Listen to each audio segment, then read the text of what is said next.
في تصريحات نارية أثارت الجدل في الشارع الكروي السعودي، خرج أسطورة نادي الاتحاد محمد نور لينتقد أداء النجم الجزائري رياض محرز مع نادي الأهلي، قائلا بصراحة: ماذا يفعل رياض محرز؟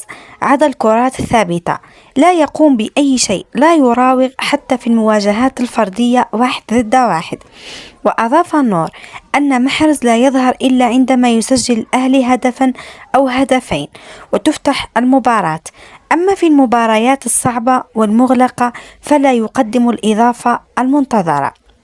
هذه التصريحات جاءت بعد فوز الأهلي على الغرافة برباعية في دوري أبطال آسيا، حيث يرى نور أن أداء محرز رغم فوز الفريق لا يرقى لتطلعات الجماهير، لكن في المقابل تشير الإحصائيات إلى أن محرز يعتبر أحد أبرز الممررين هذا الموسم، إذ يتصدر قائمة التمريرات الحاسمة في الدوري السعودي، ما يجعل رأي نور محل نقاش واسع بين المحللين.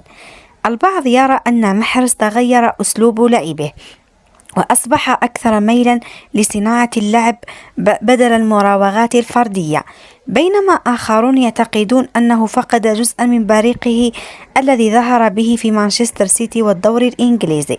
وبين هذا وذاك يبقى السؤال المطروح: هل محرز فعلا تراجع في مستواه كما قال محمد نور، أم أن دوره التكتيكي مع الأهلي مختلف ويخدم الفريق بطرق أخرى؟ الجدل مستمر والجماهير منقسمة بين مؤيد ومنتقد، لكن المؤكد أن رياض محرز لا يزال أحد أبرز نجوم الدوري السعودي وأحد الأسماء التي تثير النقاش في كل ظهور له. شاركونا آراءكم في التعليقات.